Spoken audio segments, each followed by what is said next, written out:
Hello, everyone. Welcome to the latest episode of Homily Chat. It is July the 30th. We're recording for this upcoming Sunday, the 18th Sunday in Ordinary Time. That just rolls off the tongue. It's fantastic. Actually, really great readings this weekend. I'm kind of excited to look at these really cool readings. But yeah, I'm Father Darryl Millette here in Saskatoon, Saskatchewan, and with me, as usual, Father Michael Liliedahl. Is Father Michael Liliedahl here Francisco. just south of San Francisco, as always. Nice and sunny down here, nice and warm, a beautiful day. I'm hoping that never changes. Beautiful here too. We've had heat warnings because it's been above 30 degrees Celsius, whatever that is. I think yesterday it would have been like, 92 or something? Yeah, now about 95. I think it's getting up there.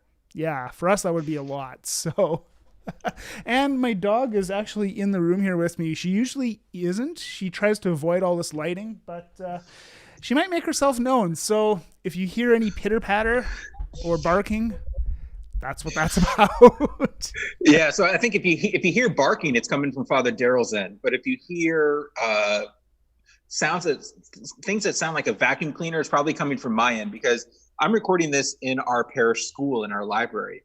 And as we're getting closer and closer to the beginning of school, they're starting to do some of the preparations to get things ready around the school. And that involves a polishing of the floors. And so there is a guy kind of outside the library with the big floor buffer polishing the floors. And my biggest fear is that he's going to open the door to the library and come on in, and we'll have a special guest on the show, which would be the guy polishing the floors. As long as he can comment about the scriptures, I'm fine with that. He might be able to. So I actually didn't recognize him when I saw him. So he might be able to. I don't know. That'd be great. That'd be great. Although we would love for other people who are watching live, definitely do chime in and comment. I see Claire has commented. Hello, Claire.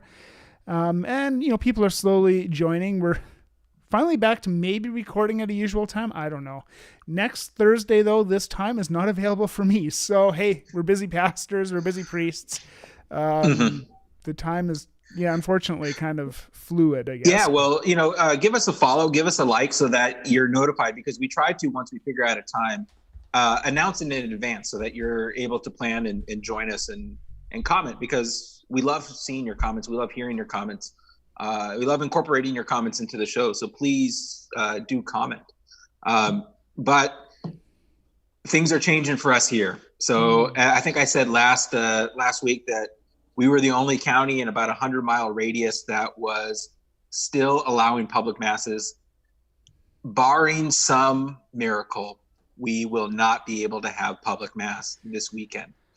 So the way it works in California right now is, if your county is on a watch list, so if the numbers are above a certain threshold, if they're on that watch list for 3 consecutive days, then you're not allowed to do, businesses aren't allowed to have in-business shopping. You're not allowed to have restaurants open. And one of the things you're not allowed to have is in-person, inside religious services. And today is the second day in a row that we've been on that watch list. So barring, as I said, some kind of miracle, tomorrow we'll be on that list for the 3rd straight day, triggering all those kind of those shutdowns. And so we are basically planning on having to do everything starting Saturday morning, having to do everything virtual and online. So, and I'll talk about this actually, because that affects the way I'm going to preach and what I'm going to talk about this weekend at the Sunday Mass. So, yeah, absolutely. It's, wow. So back into like March, basically, more or less. Yeah. I mean, we're getting back to that stage. One of the benefits is, you never want to really call it a benefit, but I think we're in a better position. We don't have to start everything from scratch. We had a routine that was going. We know how to make confession still be available, to do the live stream. So we'll be able to kind of continue doing that. Obviously, we don't want to go this direction, but I think we have to. Yeah, you got to do what you got to do, I guess, right? So. Well. Yep.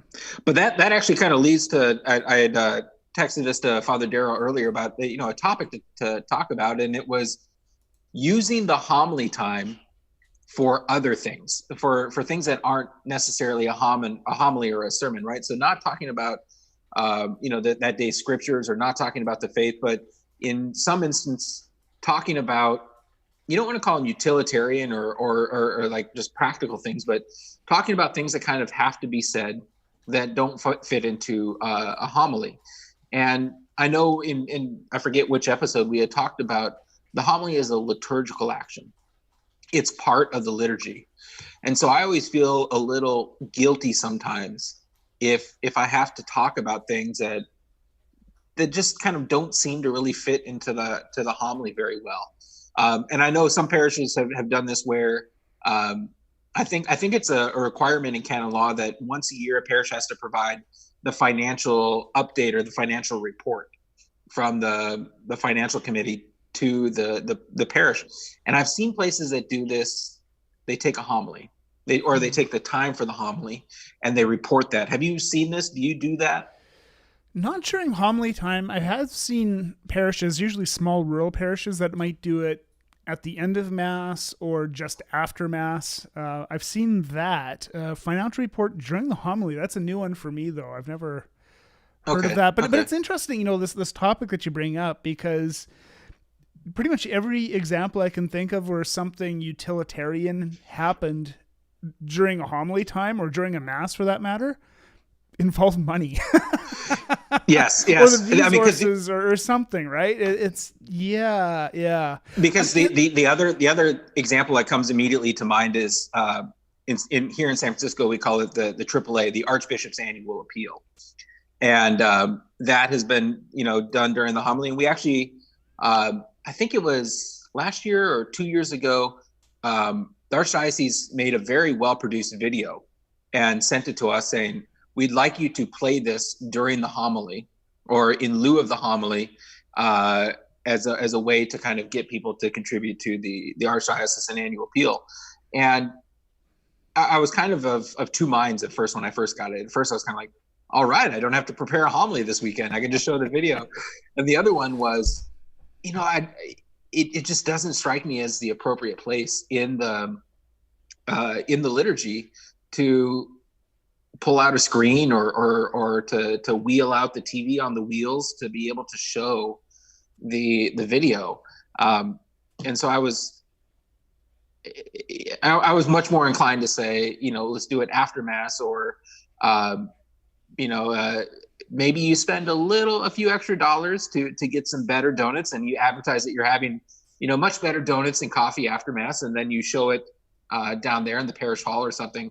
And I know that's not going to reach the same numbers, but I just have kind of I don't know, it's not a revulsion, but just kind of a pushback, an internal pushback about using the homily, especially during a Sunday homily, to just talk about money. There are ways to do it. Especially with the spirituality of stewardship. But, showing a video, I just kind of, not my style, I guess, to put it that way. I mean, we do the same thing. We have the Bishop's Annual Appeal, the BAA, every year. But the same thing. There's a video that's produced, and that gets shown during the homily time. And usually, though, what we're encouraged to do is to also speak on the topic personally too, like before the video or after the video. So there is still technically a homily, like the priest is still actually preaching something. But the way I see it, and maybe it depends on how the video is produced in the respective places, but here the video is basically led by the bishop. So in a way, it's the bishop speaking to his people, and then there'll be other interviews and so forth. But ultimately, I kind of see it as the bishop speaking to his people, and you're right, it's a little strange in that the liturgy, at least when I read the liturgy documents, it didn't seem to really foresee that as a possibility, but it is a possibility that's been made more available, especially in the last, say, 10 years, where a bishop could actually address his people in that way. So there's an interesting element there. I will admit there's a part of me that goes, hey, like you said, don't really have to preach this weekend. Yeah, a little bit. But I mean, so I was thinking about it today because I think, Sunday homilies are obviously very different than daily homilies. And daily masses don't require a homily. So liturgically, you do not have to have a homily during a daily mass. In the daily masses in the parish, I always do. It's got to be a special circumstance where I don't have a homily. But today, my homily, I was thinking like, well, I'm really kind of making just kind of two announcements because I wanted to make sure that the people heard them. So I didn't want to put them at the end of Mass. And then my justification myself was like, well, it's you don't have to have a daily Mass homily, but there are things I think that needed to be said. The first thing was just letting people know again, we're on day 2. If we hit day 3, we're not going to be able to have Mass publicly this weekend. I think that was important for people to tell them. And then the other thing is, we have at our parish, we had in residence up until about a year ago, until he moved into a nursing facility, a very elderly priest who passed away last night. And so many of the people knew him, had been praying for him, and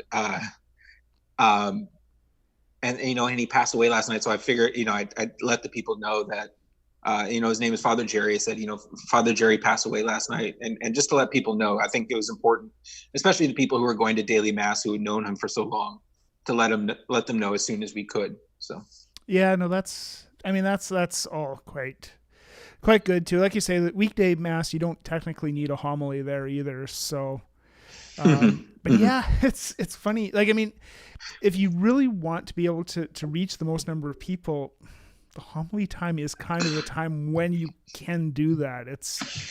Which does make it a difficult thing. Like, we had a major project about 12, 13 years ago that began, which resulted in the building of a new cathedral and pastoral center. And there was a major, major, major fundraising component to that. And, one of the parishes I was in at the time, that had to be the focus of, well, the one weekend we had representatives from the pastoral center come out and they gave a pitch after Mass. And then I basically had to preach on it a couple weekends after that. It was just one of those things. You try to tie it into the readings as best you can. Yeah. Jesus talked about stuff, and this is other stuff. But yeah. So I have a question for you, and I saw this, and I think we had talked about it before that, Sunday homilies I begin preparing typically kind of Monday, Tuesday of that week before. Daily homilies, though, I don't really look at them until that morning. So my kind of routine is, as I'm getting up, I take a look at the reading, and then I kind of think about it in the shower and as I'm getting ready, and try to come up with something. And so we didn't have a chance to talk about this, but I think was it Monday's first reading was pretty interesting, where the prophet is instructed to do some pretty specific things with his underwear. Did you preach on that at all? We typically don't have a public Mass on Mondays, so. Okay. So no. Okay. Cut off easy there. Yeah, well, I did, and it was an interesting thing because I had to try to acknowledge the humor of the situation, because I think the humor and the strangeness is part of the effectiveness of the way God was working there. But how do I felt a little awkward because I did it at the noon Mass, and our noon Mass crowd typically is older retired people. And I'm definitely not of the older retired age group. And so I felt a little awkward talking, well, okay, are they going to just think like, oh, he's just an immature guy talking about underwear up here at the homily. So, but I find it just too kind of fascinating to not mention. It's one of those things where I thought it was just so shocking in the readings where we're not used to God instructing someone to essentially take their dirty underwear, bury it, and then come back and get it later. That it'd be one of those things like if the priest didn't mention it at all, it'd almost be like, well, is he afraid to talk about that in some instance? And so I just dove in full bore into my whole homily was on essentially what I ended up talking about was, we all think that old dirty underwear is absolutely good for nothing. We can't donate it. All we can really do is throw it away or burn it. And it said what God is showing us here is that he will redeem anything, right? He will redeem even what we think is absolutely ridiculous and absolutely unredeemable and something we wouldn't, give to our worst enemy, something that all we can do is burn it. God is willing to redeem even that. Well, if people want to read it for themselves, it's just loaded up on my phone here. I wasn't checking Facebook, don't worry. Jeremiah 13, the first 11 verses, 1 through 11. Jeremiah 13. If they really want to see what that was about, that's I say read it and discover God's sense of humor in some of these things. So the other thing about this week is that the Gospels for most of this week have actually, well, for all of this week, have been a repeat of this past Sunday. Yes. So, there's also that. It's like, okay, they line that up pretty well, but anyway. So. No, it's true. And so I will say some of the times I've just been borrowing what I said last Sunday or the Sunday before and kind of just rehashing it in the daily homily and realizing, well, some of the people heard this, but some of the people went to a different mass. So I did kind of do that. Absolutely. Well, speaking of reading the Gospels, let's get to it. So Father Darryl will be reading it this time, and I will give my thoughts first. All right. So this is from Matthew chapter 14, a reading from the Holy Gospel according to Matthew. Glory to you, O Lord. When Jesus heard that Herod had beheaded John the Baptist, he withdrew in a boat to a deserted place by himself. But when the crowds heard it, they followed him on foot from the towns. When he went ashore, Jesus saw a great crowd, and he had compassion for them and cured their sick. When it was evening, the disciples came to him and said, "This is a deserted place, and the hour is now late. Send the crowds away so that they may go into the villages and buy food for themselves." Jesus said to them, "They need not go away. You give them something to eat." They replied, "We have nothing here but 5 loaves and 2 fish." And he said, "Bring them here to me." Then Jesus ordered the crowds to sit down on the grass. Taking the 5 loaves and the 2 fish, he looked up to heaven and blessed and broke the loaves and gave them to the disciples, and the disciples gave them to the crowds. And all ate and were filled. And they took up what was left over of the broken pieces, 12 baskets full. And those who ate were about 5,000 men, besides women and children. The Gospel of the Lord. Praise to you, Lord Jesus Christ. So that was the New Revised Canadian Standard Version revision of it. Anything different from what you're hearing in the United States this week? Not too different. I mean, okay. Not too different. And and like I said earlier, one of the things is that what I was kind of planning to talk about is kind of changing a little bit because of going virtual, going online. Because the multiplication of the fish and the loaves I've always seen and always heard about is kind of a type of the Eucharist. It's pointing us always towards the Eucharist. And I almost, not that I don't want to preach about the Eucharist, but I want to be very careful about preaching about the importance of the Eucharist on the first week that people are not able to be present for the Eucharist. I almost don't want to kind of rub salt in their wounds a little bit and kind of rub it in that, look how important this is. Like Jesus is pointing to it. It's vitally important. Sorry, you can't be here for it, and so I don't want to do that. And so I was looking at kind of a different way to approach it. And I was reading some of the church fathers on it. And one of the things that they said was, I found kind of interesting, is they said this mirrors one of the lines in the Psalm, in which the people are kind of testing God. And they pointed it out. I think it's in Psalm 78, verse 19. I don't expect you to have the Bible right there, so I have it pulled up right here. And they said, the people spoke out against God. They said, "Can God really spread a table in the wilderness?" Ooh, and there you go. It's a great line, right? That the way the people tested God was, can God give us food in the wilderness where there is no food, right? Because God in the Old Testament had provided them the manna from heaven.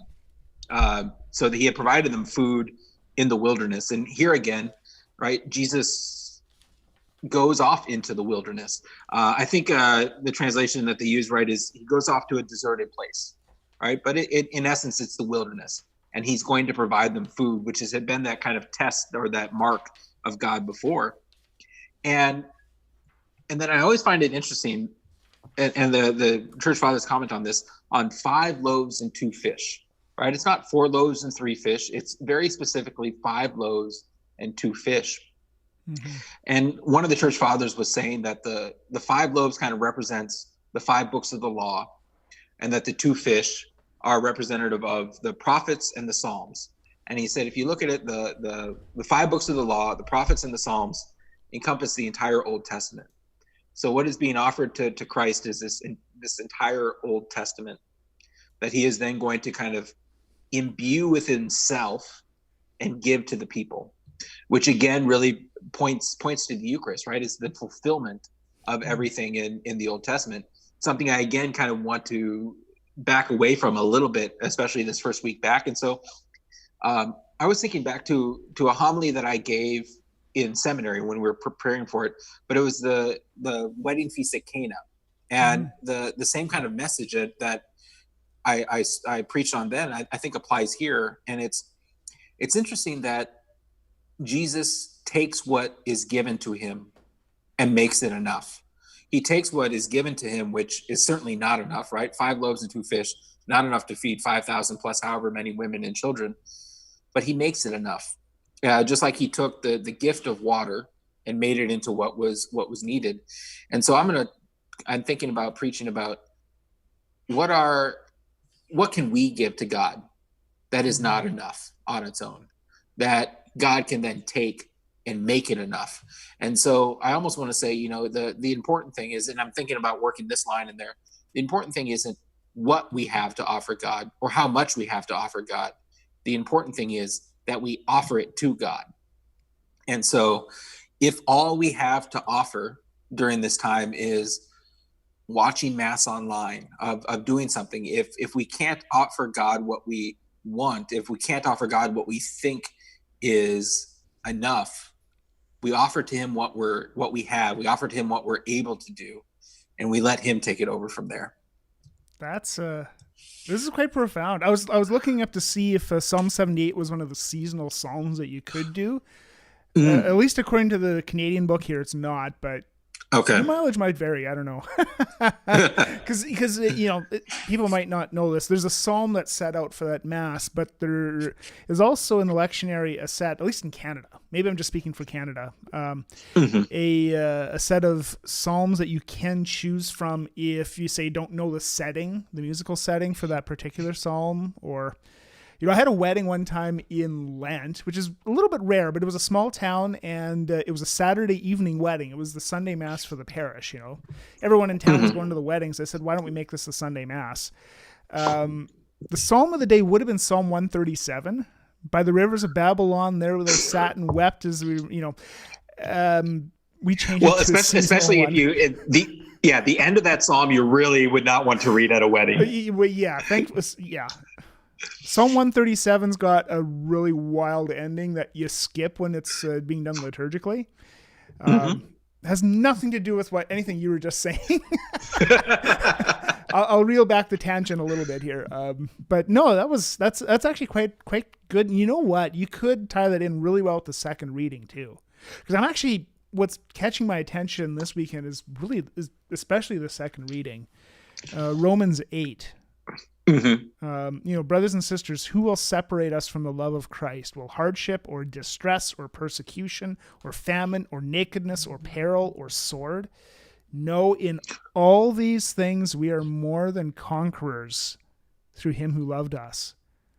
I almost want to say, will anguish, distress, or persecution, or a pandemic, or a lockdown, will any of that separate us from the love of Christ? Yeah. And it's, what I've really been reflecting on the last little while, especially the last few months, is, because we see St. Paul all the time, and the guy's the king of the run-on sentence. And he's often sounding very, very abstract, and whatever, very, very heady kind of stuff. But, this is a guy who met Jesus Christ, met him risen from the dead, and it rocked his world. Jesus Christ changed everything. So when St. Paul's writing, especially writing something like this, this is anything but abstract for him. He is writing something that is deeply, profoundly personal. He's living this. He knows this. And all these things he mentions, hardship, distress, persecution, famine, nakedness, peril, sword. He lived through those things. He knows what he's talking about. Absolutely. And So I think, the direction you're going, I think ties in really well with this too. And I really like that. Especially given the situation you're in. And I mean, yes, we have public mass that has up to 60 people there, So the reality is most people I'm preaching to will be at the live stream mass anyway. So I kind of have to balance it out with that as well. Yeah, no, that's very good. I see we have some comments coming in here too. Oh, good. Yeah. Sorry, I had gone away from the comments page to look at the psalm online. So, and I'm struck by how unbelieving the disciples were, but Jesus says, "Trust me." So important these times. Yeah, thank you, Colin. That's absolutely the case. Cecilia says, basically similar, an excellent reminder to say, "I trust you, Jesus," especially nowadays, because I think that's actually a really good summary of I think what you were saying, and I think what, in a sense, St. Paul is saying is trust God. Even if there is the distress and the persecution and the hardship and the COVID-19 and because that's easier said than done, but sometimes it's good to just be reminded. Yeah. And not that you have to do this, but if you wanted to tie in the first reading, this is one of my favorite readings.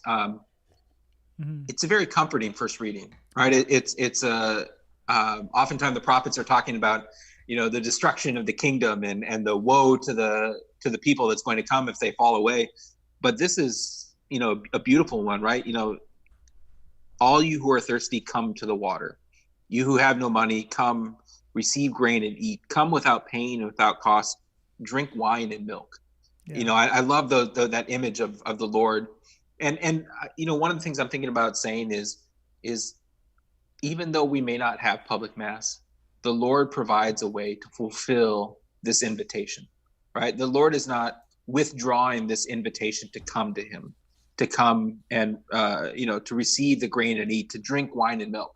He's not rescinding the invitation to come, in a sense, receive him just because the availability of public mass is off the table.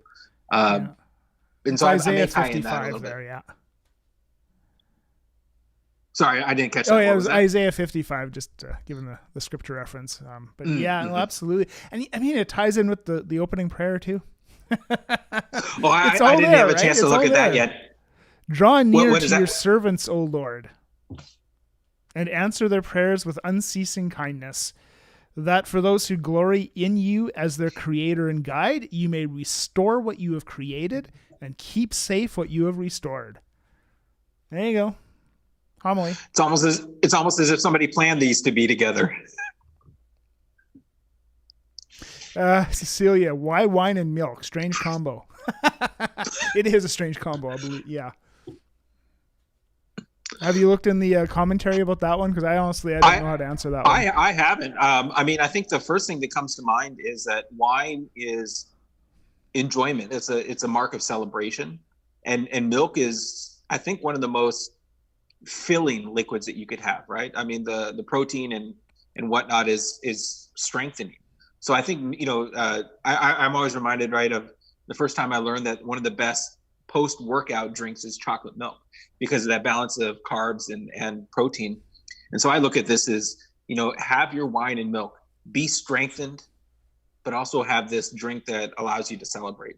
Now, is that gospel truth or magisterium? No, that's my first inclinations and thinkings, but I would go there. And Claire is suggesting drink for adult and children. Feed the babies milk from Gloria. Yeah. There's probably a lot of ways you can take that. I haven't personally looked at the commentary to see what the Hebrew scholars will say about that too. Very good questions. I mean, this is like, it's even like today, today's gospel was the end of the gospel from this last weekend, which had some strange lines about, now I'm blanking, but yeah, it had some strange stuff about what the scribes do and bringing out old and new. And it was fascinating reading the scripture commentaries about that, because there's a number of interpretations you could give. And it's kind of neat to just dive into the mystery and let the mystery be. We don't have to explain everything all the time. No, it's true. It's true. Yeah. And I was thinking even another way to look at, well, what does he mean by wine and milk is, and this is where I think BibleGateway.com can be your best friend, is do a search to find out, where else, especially in the Old Testament, do we see images of milk or see images of wine? And even as I said, that image of milk, that image of a mother nursing her baby is often used for God, taking care of his people. And so is it, come to this land where I'm going to provide the milk for you, or I'm going to be taking care of you the way a mother takes care of her child. I think that could be part of it. But that's, a great way to do some of that research is Bible Gateway. When you say, I think especially in this instance, right? You're like, well, why milk? Why wine? Well, look at where else in the scriptures are the images of milk and wine used. And there's nothing coming to mind off the top of my head, but if you can find instances where they're used together, I think you can draw a pretty interesting comparison. Probably could. The other thing about this too is, now correct me if I'm wrong, I think this is second Isaiah, right? Now the prevailing theory is that there are 3 chunks to the book of Isaiah written at different times, and I believe verses 40 to 55 are generally seen as being written during the time of Babylonian exile in the 6th century BC. And so to be coming towards the end of that section written in the time of exile, which was just a time of total catastrophe, right? And that this is what God is speaking to the people, I think that must be quite comforting too. Like in the time of extreme trial, God is speaking these words to his people. I think I hear some, was that some floor cleaning going on next to you? Yeah, that is some floor cleaning. So the door opened up a little bit. So Jessica makes a comment here, right? Wine for joy and milk for strength. Mm-hmm. And, tying that into what you just said about, being written during the Babylonian exile. Yeah, there they go. They're moving some chairs outside in the hall. So sorry if you can start hearing that, but during the exile, celebrations involving wine probably were few and far between. And so God having this invitation is almost that promise that the exile is not going to last forever. There will be a time to drink wine and to celebrate. So. Yeah. I mean, I guess, some people were mentioning it as, kind of encapsulating it, saying trust God. In some ways, these readings are striking me as just readings of comfort, really. Like the assurance that, God is still with his people. He hasn't given up on us. Or as St. John Paul II said when he was in Toronto, World Youth Day, I guess this would have been exactly 18 years ago yesterday. Well, I was about to say, it's 2002, so I didn't know the actual dates, but it's always during the summer. It was the end of July. I was there. It was ridiculously hot. But at one point in one of his talks, he says it was just very simple. Trust Christ because he trusts you. Mm. So, it was a phenomenal World Youth Day. I have no desire to ever do another World Youth Day. Too much sleeping on the floor. It's much more appealing phenomenal when you're 19 or 20 than it is when you get up there in age. Yeah, I guess I was part of the leadership team. I was just about to enter seminary, so I was 24. Jane also brings up the other line from Isaiah: "Comfort my people." Such an Advent theme. Yeah. Because I think this particular first reading, I think you see a snippet of this in the Easter Vigil as well. Mm-hmm. So. Oh, and look at this comment coming from Colin, right? So he's saying, according to John Mackenzie, a Jesuit, that milk is imagery of abundance, wealth, and being sustained. Right? Again, it would tie into, right, abundance and wealth, things that are not really present during the exile. And so kind of a promise to the end of that exile. I think it really ties in very well to that. Thanks for doing research, Colin. Yes, thank you. Thank you. Awesome stuff. Oh, this is a great weekend to preach. Again, the challenge might be one homily. One homily. Because that's often a challenge with stuff like this. There's so much you could dive into, right? Oh, absolutely. Absolutely. But of course, if people are watching from their couch, I don't know.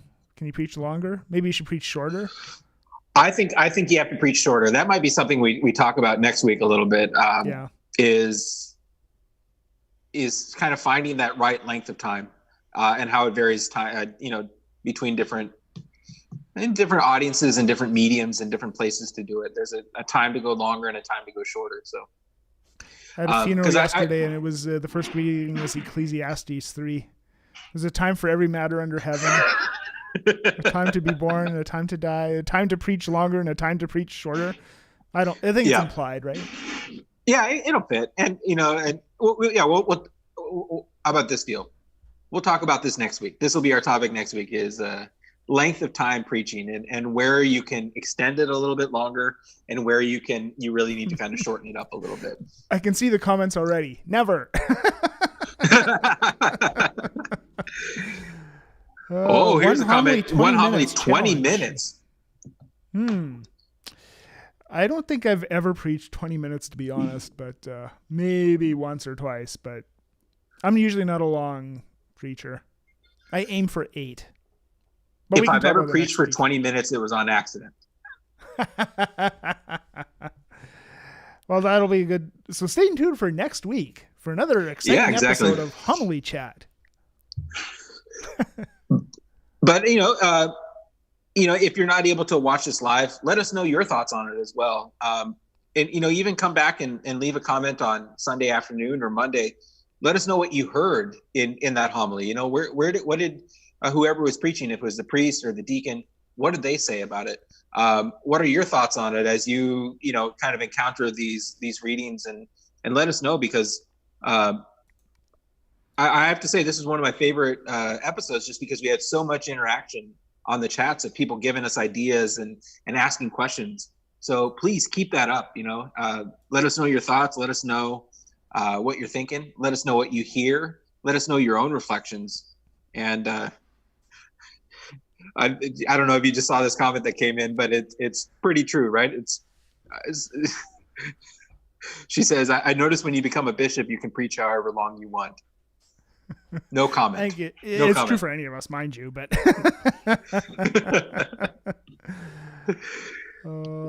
yeah, thanks for coming in. Thanks for logging in and watching or listening to it. And get in touch with us on all the social media networks, Homily Chat. Look us up on Facebook or Instagram, Twitter. Download the podcast wherever you're able to download podcasts, and let us know. Yes, thank you for joining us. homilychat.com. And until next time, keep your stick on the ice. Hockey's starting up again, so. Yeah, I was about to say something we've never said in San Francisco. So keep your eye on the ball. I was about to say, just keep your eye on the ball. There's a good one. So, all right, take care. God bless everyone.